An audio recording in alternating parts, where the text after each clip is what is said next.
Olá, você está na TV Passo Fundo, eu sou Álvaro Damini e apresento a partir de agora mais uma edição do programa Passo Fundo News. Nós estamos nesse momento simultaneamente nos canais 26 e 526 da NET, no aplicativo da TV Passo Fundo, na Coprel Telecom TV em mais de 40 municípios das regiões norte e noroeste do estado e alcançamos várias partes do país também pela Max Cloud TV. Lembrando sempre que esse programa estará disponível posteriormente também nas plataformas digitais da TV Passo Fundo. Nosso assunto no programa de hoje é hipismo. Nós vamos falar sobre esse esporte que tem conquistado cada vez mais o público aqui em Passo Fundo. Estou recebendo o Osmar Toasa, ele que é diretor proprietário do Centro Hípico Rubi e é também instrutor de hipismo, primeiro tenente aposentado da Brigada Militar. Obrigado pela presença, seja muito bem-vindo aqui ao programa. Obrigado, Álvaro. A gente desenvolve, o hipismo aqui no Rio Grande do Sul, principalmente aqui na cidade de Passo Fundo. Eu comecei em 85, como tratador de cavalo, dentro da Brigada Militar, e com o tempo fui me aperfeiçoando e acabei me constituindo como instrutor. A minha formação se deu em 98, onde a gente fez o aperfeiçoamento na Escola de Equitação do Exército, em Porto Alegre, uma extensão da escola. E acabamos, assim, por fim, criando o Centro Hípico aqui em Passo Fundo, onde a procura por essa prática de esporte está bastante grande, Alvo. Muito bem. Para a gente começar falando, Toasa, você tem lá uma escola de equitação também, né? Que é destinada para crianças, mas qualquer pessoa pode praticar o hipismo? Sim, não existe uma faixa etária específica para a prática do hipismo.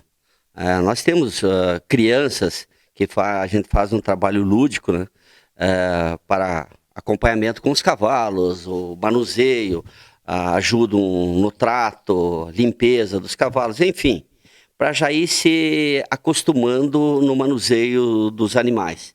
E também temos várias outras categorias de idades, que permitem que a pessoa faça esse esporte como atividade física e prazerosa, no dia a dia. Muito bem. Nós vamos ao longo do programa colocar algumas imagens, porque também é um esporte muito bonito, Toasa? A gente fica encantado em observar. Acredito que quem pratica esse esporte, inclusive, tem uma sensação tão boa como quem vê também, Agora eu queria te perguntar, porque assim, existe todo um preparo também com relação aos animais. Porque não é de uma hora para outra que esse animal vai estar pronto para, por exemplo, saltar obstáculo, enfim. Como é que é a escolha e o preparo desses animais? Bom, a escolha e o preparo de animais depende muito da capacidade de cada cavalo. A aptidão que ele vai adquirindo durante o tempo de treinamento desenvolvido pelos instrutores, que são pessoas capacitadas para exercer essa atividade, eles vão desenvolvendo várias categorias. Nós temos as categorias escolas e as categorias profissionais. Hoje, nós temos as provinhas de X para os iniciantes, que é a bem básica, e também temos a categoria nível olímpico, que chega às alturas de 1,60 m a nível profissional. Uhum. Então, temos várias categorias e cada um vai galgando essa atividade do cavalo, esse comportamento do cavalo para ascensão nas alturas. Vocês acabam identificando, por exemplo, o perfil de um cavalo, daqui a pouco você olha assim, olha, esse aqui tem perfil para ser preparado para a equitação e daqui a pouco tem algum outro animal que pelas características, inclusive, não tem condição. Exato, Álvaro. O que acontece? Muitas vezes nós pegamos cavalo escola, como vocês estão vendo na imagem aí, essa menina ela tem 9 anos e já pratica a equitação com um cavalo que é para esse nível escola. O que eu saliento durante as categorias escola é os apetrechos, os materiais de segurança. Que toda a escola e o instrutor, ele preza muito a segurança do aluno. Isso é fundamental para qualquer prática de esporte. Inclusive nós temos, o Tuasa acabou trazendo, né, para a nossa entrevista, que tem os materiais, né, tem um colete, tem também um chapéu que se utiliza, né? Até você pode falar sobre esses materiais, né, que são utilizados pelas pessoas enquanto elas praticam o esporte, Tuasa. Bom, o que nós temos de essencial na prática do hipismo, principalmente para crianças? Hoje existe uma norma, uma regra, né? É uma lei da Confederação Brasileira de Hipismo, que todo jovem menor de 14 anos é obrigatório a usar o colete cervical. Esse é um colete, né, que protege, ele protege a coluna do aluno. E também o capacete. O capacete aqui protege a cabeça em caso de queda. Claro que a gente evita o máximo de queda. É muito difícil haver quedas. Mas caso aconteça... Sempre tem uma pequena possibilidade. A gente tem essa segurança mínima que o aluno, né, e que os pais vão ficar mais confortável com seus filhos usando esse material de proteção. No caso do colete não é simplesmente pela queda, mas também pelo... Ajuda na coluna, o trabalho de equilíbrio. Pelo movimento do cavalo, enfim. Movimento do cavalo. E depois nós temos algumas... essa que vocês estão vendo aí é uma aluna do Colégio Tiradentes. Ela já está num nível mais elevado, né? É por isso que ela não está usando o colete. É uma menina já com 16 anos. Aí já é competição, né? Essa é uma competição que a gente organiza ali dentro do quartel da Brigada Militar, do 3º RPMão, foi o ano passado. Essa menina foi a grande campeã o ano passado na sua categoria. E daí nós temos outros apetrechos, né, que são as ajudas artificiais, que a gente chama, que é o uso da espora e o uso do pinguelim. Mas isso já são para pessoas mais experientes, né? Essa é a nossa atividade. A espora, no caso, não é aquela que a gente tem o hábito de ver, por exemplo, do gaúcho, né? Ela é uma espora diferente. Exato. Vocês podem ver aqui, ó, ela não machuca.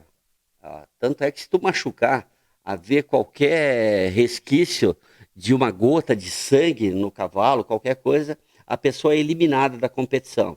Então isso aqui serve simplesmente para incentivar um pouco mais o cavalo. A gente chama a pessoa não tem uma perna muito forte para botar o cavalo para frente, aí a gente usa a ajuda da espora. Tuasa, óbvio que também você falava muito que é um esporte que ele tem a parte recreativa, ele tem a parte educacional e tem a parte competitiva, obviamente, né? Em algum momento, algumas pessoas elas vão optar por participar de competição, mas para isso também precisa todo um preparo anterior, né? A pessoa ela tem que estar muito bem instruída, preparada para atingir um nível de competição. Exatamente.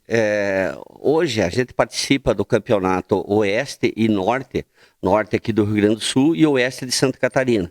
Também participamos nas Copas da Brigada Militar, Copa Comandante Geral, que é organizada em Porto Alegre e aqui em Passo Fundo. E também algumas provas, essa aí é uma turma que a gente foi em alguma competição, aqui no quartel da Brigada Militar. Mas enfim, nós participamos de várias competições dentro do Rio Grande do Sul, Santa Catarina e no Paraná. E para tu alcançar um nível um pouco mais elevado, o treinamento deve ser diário. Como vocês estão vendo ali, a gente não mede esforços para o treinamento. Então, diariamente, os alunos, eles começam a competir através dos ensinamentos do instrutor, se adaptando a cada estilo de prova que ele vai ser conduzido. Essas imagens que nós estamos vendo agora são das etapas de instrução. São os momentos que começam ou já tem algum período de prática, mas você aí está ensinando algumas técnicas, né, da condução do animal, enfim, como é que deve ser feito e tudo mais. Essa imagem aí que vocês estão vendo é o Colégio Tiradentes aqui de Passo Fundo, da Brigada Militar aqui de Passo Fundo. Vocês podem ver que todas elas estão usando colete de proteção. Essa aí foi a primeira aula que elas tiveram em contato com os cavalos. Aí tem algumas que estão desmontadas, que são as mais experientes, para ajudar as outras. Tudo tem um início dessa maneira. Primeiro, uma orientação, e depois a condução do cavalo, ao passo, ao trote, ao galope, e posteriormente, depois que a gente trabalhar o equilíbrio dos alunos, eles vão começar a dar os primeiros saltos. Aí, se vocês estão vendo naquela imagem anterior, elas estão fazendo uma parte de descontração e equilíbrio, com uma rédea, a outra mão jogando para o lado, enfim, trabalhando sempre equilíbrio e retidão. Muito bem. Tuasa, com relação a ainda a parte de instrução, né? Você também começa a observar se o teu aluno lá ele dá um primeiro salto e você sente que não tem aquela segurança ainda, dá uma volta para a etapa anterior, até retomar a confiança para poder utilizar de fato depois toda a técnica. Exatamente, Álvaro. O que acontece? O bom instrutor ele tem que estar atento, a cada reação do aluno e do cavalo, que são dois seres vivos. Tanto o cavalo ele pode sentir um pouco de receio de passar sobre os obstáculos, como o próprio aluno pode ter um pouco de receio de saltar, um medo da queda. E o instrutor ele tem que estar consciente dessa limitação, tanto do cavalo como do aluno. Muito bem. Nós estamos recebendo o Osmar Tuasa, ele que é diretor e proprietário do Centro Hípico Rubi, tem uma escola de equitação, né? Depois nós vamos, no próximo bloco, a gente vai conversar um pouco mais sobre isso, e é também instrutor de hipismo. A seguir nós vamos falar sobre as características das provas, das competições, vamos falar mais sobre a escola de equitação, sobre os projetos, inclusive, que o Tuasa tem aí para o futuro. Nós vamos fazer um intervalo rápido e já voltamos conversando mais sobre hipismo aqui na TV Passo Fundo.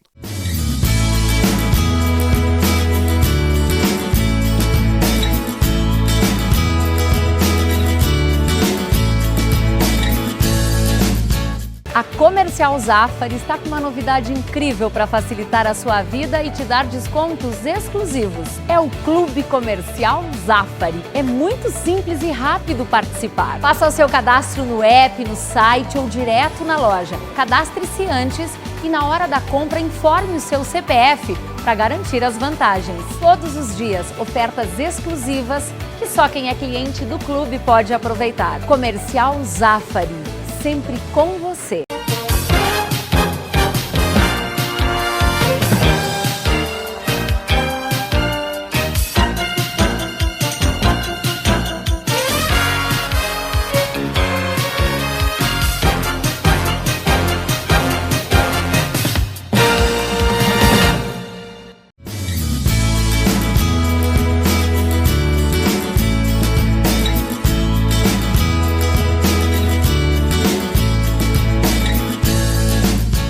Estamos de volta com a edição de hoje do Passo Fundo News. Nesse programa estamos falando sobre hipismo. Estamos recebendo o Osmar Tuasa, ele que é diretor proprietário do Centro Hípico Rubi, também é instrutor de hipismo.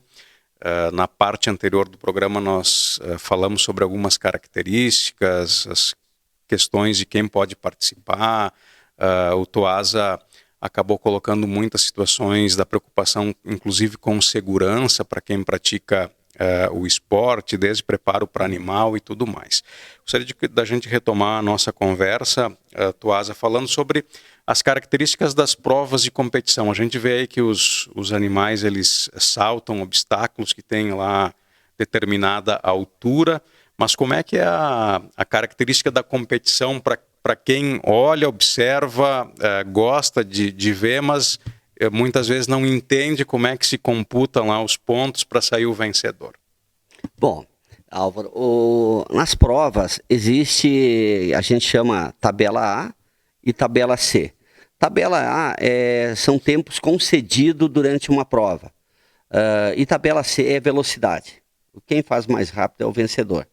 Enfim, eu vou explicar o que é as provas escola. Escola, o armador de percurso, que é a pessoa encarregada para fazer a estrutura dos obstáculos, que eles variam de um número, como vocês estão vendo ali, vários obstáculos dentro da pista, elas variam de um número de 1 a 12, geralmente. E nas provas de escola começa do 1 ao 8, até o 1 ao 11, digamos. E são vários obstáculos. O armador, ele tem que analisar as curvas que o cavalo tem que fazer, ora para a esquerda, ora para a direita. Tem que ter impulsão para saltar. Para ver também o grau de dificuldade de cada aluno tem. As provas de escola são consideradas mais fáceis, não tem um grau de dificuldade muito grande. Para não haver correria, como a criança, a gente preza muito a parte segurança do jovem e da criança e das pessoas que estão iniciando. Não precisa ser, obviamente, criança. Qualquer um que está iniciando, a gente se preserva muito a segurança. Então, o armador, ele arma 10 obstáculos e ele faz uma medição. A medição com a gente chama bicicleta, que vai fazendo a medição do percurso. E baseado naquela extensão do percurso, vai ter um tempo X da prova. Digamos que ele tem 60 segundos para fazer os 8 obstáculos. Que a prova, digamos que fosse 8 obstáculos.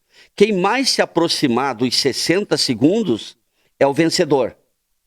Quem do fizer tempo exato, no Exatamente. caso. Quem fizer os 60 segundos, ninguém mais ganha dele. Pode empatar. Ali, nesse caso, não importa se daqui a pouco um dos equitadores fizer em 50 segundos, que é mais rápido. Também isso aí não importa. E cada obstáculo que ele derrubar, as varas são colocadas sobre ganchos, que o mínimo toque do cavalo na vara, na barreira, ela vai cair. Essa é a preocupação no hipismo, é de não causar lesão ao animal. É tudo pelo bem-estar do animal. Então ele tocou na vara, aquela vara vai cair. Se cair, o aluno, o competidor, vai perder 4 pontos. Então ele não pode fazer o derrube da vara. E quem mais se aproximar do tempo da prova, que seria, digamos, 60 segundos, é o vencedor.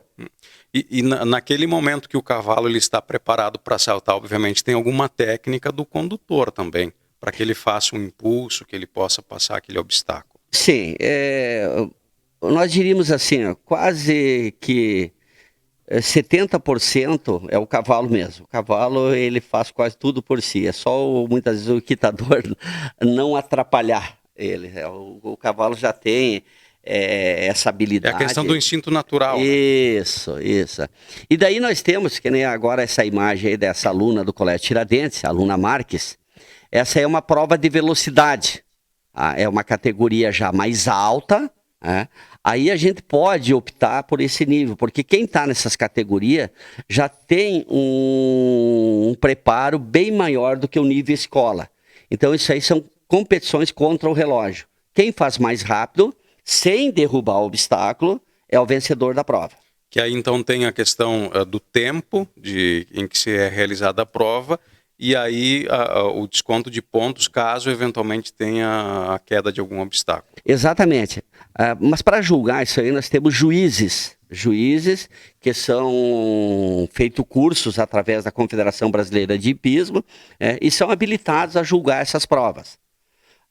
E aqui, quando a gente organiza os campeonatos aqui na Brigada Militar, no 3º RPMON, a preocupação do comandante é muitas vezes sempre trazer o conhecimento das provas.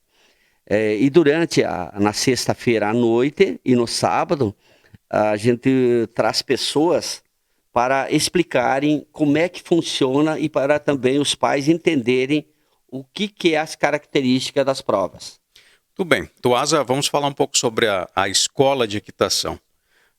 Você conversava conosco aí no intervalo comercial, nós falávamos em off que momentaneamente as vagas, elas não existem, né?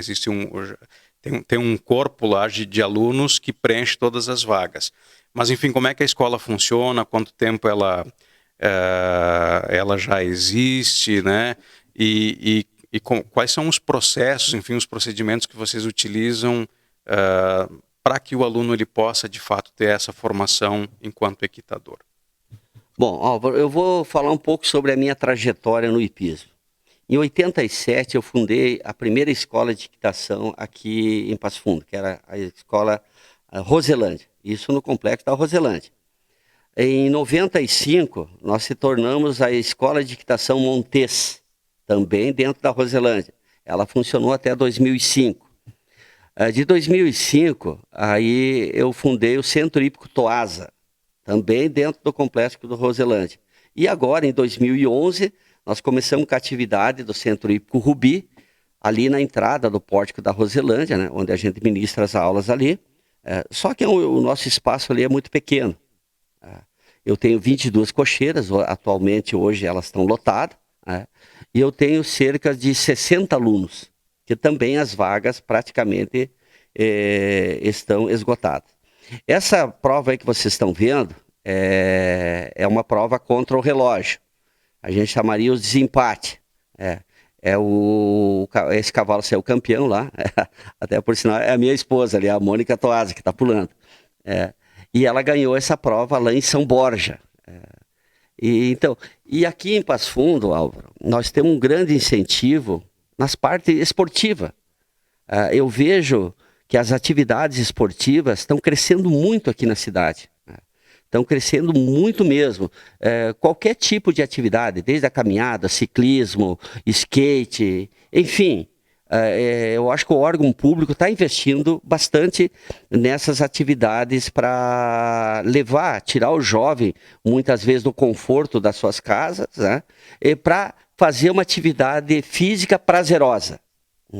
E eu vejo, às vezes, a necessidade de nós criarmos um centro hípico aqui em Passo Fundo. Unirmos, fazer uma área maior nessa criação para mais pessoas usufruírem dessa atividade esportiva. Esse é um dos projetos que você tem, digamos assim, que é uma espécie de menina dos olhos, que desde que você começou com essa atividade, né, das escolas de equitação, você vislumbra lá na frente poder fazer com que a cidade tenha um centro nesse formato que você imagina. Exato, Álvaro. Eu diria que nós estamos nesse plano aqui de passagem.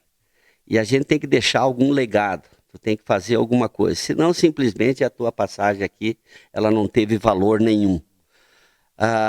O que eu visualizo e tento efetivar esse meu projeto é essa criação desse centro hípico de Passo Fundo, né? Onde se transforma num espaço maior. Hoje, o meu espaço, ali onde eu tenho o centro hípico, ele não ultrapassa 10 mil metros, é muito pequeno. Aí eu tenho somente uma pista, o necessário seria umas 3 pistas. Das 22 cocheiras que eu tenho hoje, talvez pelo tamanho da cidade de Passo Fundo, necessitaria umas 80 cocheiras. Nós teríamos público para isso. E a procura pela equitação está bastante grande. Então eu vejo, com o passar do tempo agora, que vai ser sim necessária a criação desse centro hípico. Muito bem. Pessoal que tiver interesse, tiver curiosidade, pode ir em determinado dia da semana lá na escola para acompanhar as provas, conversar contigo, observar, daqui a pouco ver se está sobrando alguma vaga. Isso aí, ó. Não, pode ser. O centro hípico ele funciona de segunda a sábado, horário integral, de manhã e tarde, e no domingo só pela parte da manhã. A gente está aberto a visitações lá, é tudo muito simples, a gente foi construindo com uma simplicidade lá, mas as pessoas com certeza serão muito bem recebidas. E os eventos que acontecem aqui em Passo Fundo, no qual eu sempre tento ajudar na organização, que o maior que nós temos é aqui dentro da brigada, através do comandante, o Tenente Coronel Marcos, sempre me dá essa oportunidade de colaborar junto com ele. E esses eventos só acontecem através dos colaboradores, né? Nós temos muitas pessoas que nos auxiliam nessa fomentação do esporte aqui e dos festivais. Como eu te passei nesse panfleto aí, que foi, eu acho que do ano passado, esse aí 2021. 2021. Isso. O do 2022, acho que está aqui. E geralmente é no mês de setembro que acontece, né? É setembro, outubro, que comporta o aniversário do terceiro RPMOL, né? Então a gente sempre faz esses eventos, mas sempre salientando que é através de parcerias, né? Como hoje tu me convidou aqui para falar um pouco sobre o esporte, agradeço muito essa oportunidade que tu me deu, né? E mostrar que o hipismo ele tem que ser uma atividade esportiva e prazerosa. Muito bem. Osmar Tuasa, ele que é primeiro-tenente aposentado da Brigada Militar, vem há muitos anos, né, desenvolvendo essa atividade de hipismo, é diretor proprietário do Centro Hípico Rubi, também é instrutor de hipismo, tem essa escola de equitação, está levando inclusive o nome de Passo Fundo para várias regiões aqui do estado, Santa Catarina, do Paraná, né, participando das competições, obtendo resultados, como ele mesmo falou, a própria esposa sendo campeã lá em São Borja. Tuasa, obrigado pela presença, por compartilhar um pouco desse conhecimento. Nós vamos te convidar em outras oportunidades para retornar aqui à TV Passo Fundo, né? Quem sabe aí nas proximidades de um desses eventos aí que se faça, né? Para a gente também conversar um pouquinho mais e falar especificamente daí sobre técnicas e tudo mais. Como eu te dizia, nós temos aqui ao redor de 30 minutos, alguns assuntos como esse, a gente não consegue condensar tudo em meia hora. Mas muito obrigado pela presença e sucesso aí nas atividades. Obrigado, Álvaro, mais uma vez pela oportunidade de estar aqui, de falar sobre o hipismo, o qual eu sou extremamente apaixonado por esse esporte, né? Os animais. Mas sempre, como eu falei antes, procurando a manter o cuidado com os alunos, na proteção individual, tá? E também os cuidados básicos com os animais. Isso é de fundamental importância para que o esporte cresça, né, e evolua. Nós retornamos na próxima semana com mais uma edição do Passo Fundo News. Até lá!